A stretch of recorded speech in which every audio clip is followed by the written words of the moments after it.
Yeah, I didn't even necessarily know what I was going for there, but then your answer was like, yeah, that landed.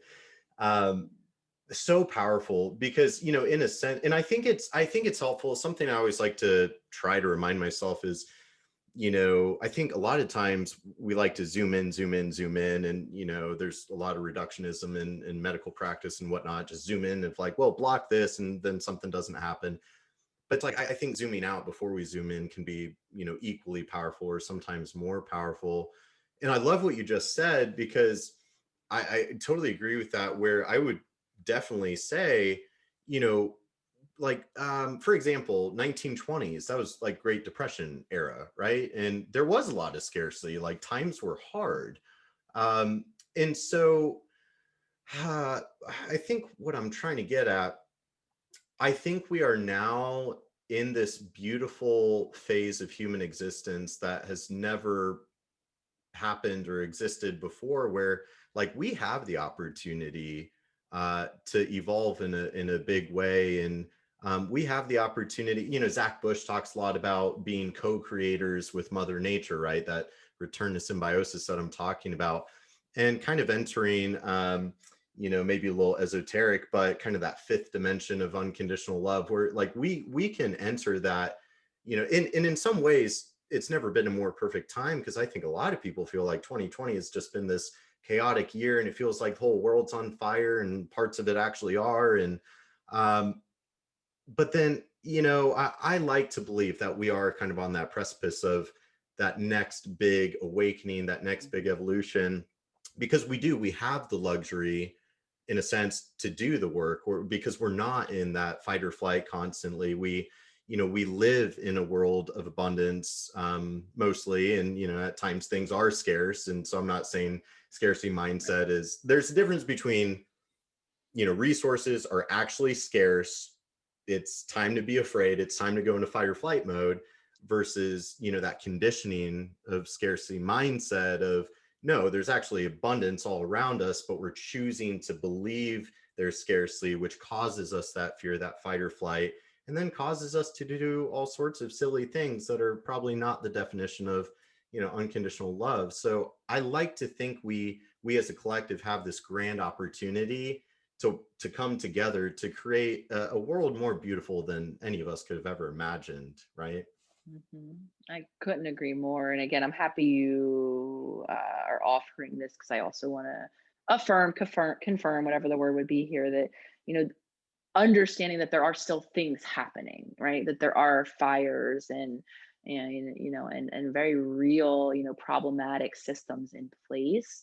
Though to speak to our point, right, kind of going within and doing the work of creating the change and the peace in our moments for ourselves can happen anywhere and happens again with the right support, through all of the avenues that we can connect with it, and then can continue to create the change outside. So I'm happy you brought that up because it's not saying one or the other. I love the word and. I can frame that word meaning A and D because it's all of it. And I think that's just kind of emblematic of this entire discussion we're having, which is there's no one cause, there's no one piece, there's no one thing. That's how do we understand the whole system, and making use of and acknowledging that there's space for all of it to happen at once, I think is important.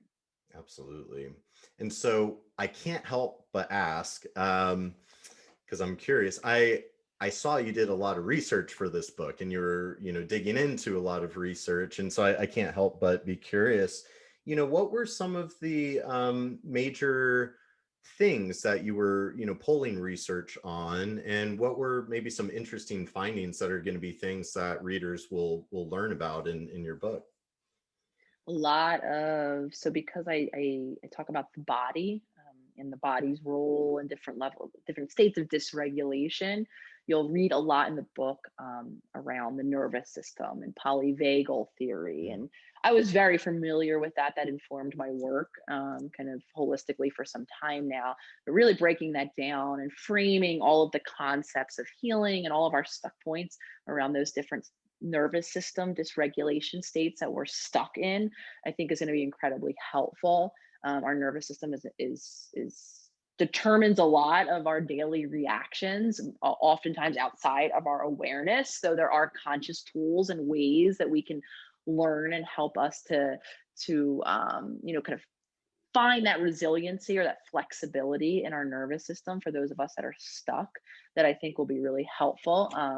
Throughout the book, it's interesting the way the book is presented. I did It has a narrative feel, so you'll read about my own healing journey as well as other self healers, members of the community.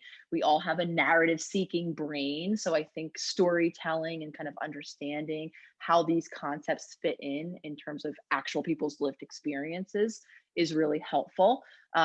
There's also, kind of worksheets and how to practically use these tools. So I say that latter piece because the way the polyvagal and our nervous system is explored in the book, on top of it being scientific and grounded, obviously, in this emerging research that's really impactful for the type of work that you and I are doing, it also breaks it down in a much more practical, understandable format. That was a really big intention of all of the book. So any science that you're going to hear presented in the book, it's applied in real life. I kind of like the practical approach. Don't get me wrong. I love to have a scientific conversation. I love me a good journal. I can understand the real science of things.